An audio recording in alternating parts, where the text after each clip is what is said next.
This is Galaxy Comics Games and More, a comic book and game shop located in downtown Stevens Point. They have been hosting war games every Wednesday for 6.5 years.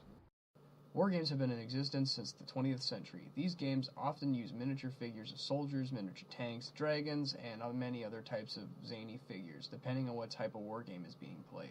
There are many famous individuals that have played war games, such as H.G. Wells and Gary Gygax. Today, war games have become a niche market because of the popularity of video games. Despite this fact, there is still a number of younger members who are getting into the hobby. I talked with 3 veteran gamers, Matt Schmidkamp, Fred Simons, and Chris Randazzo, the owner of Galaxy Comics Games and More, about why they like war games and how long they've been playing war games. I've been gaming for about 13 years now. Got started by just painting some models for a board game that came just as pewter models.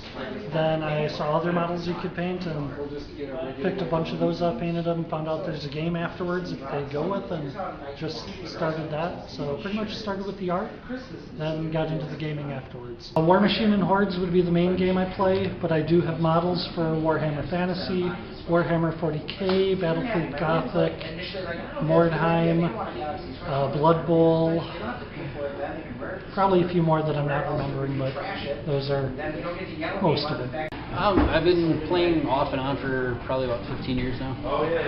Back when I was about 14 or 15, back in the mid-90s.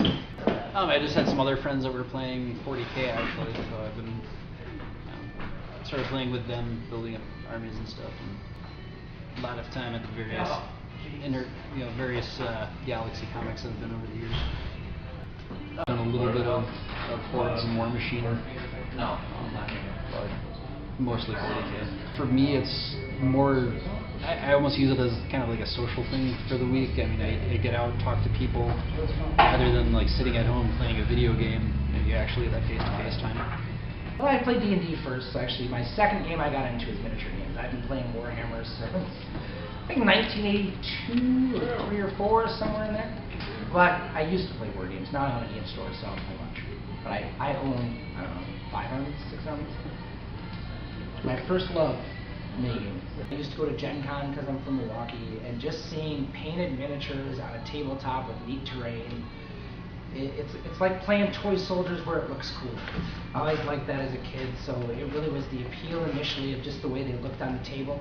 I like the modeling aspect of the hobby a little bit, but I also really then like the tactical aspect. It's kind of a war game. There's a lot of thinking and strategy to it.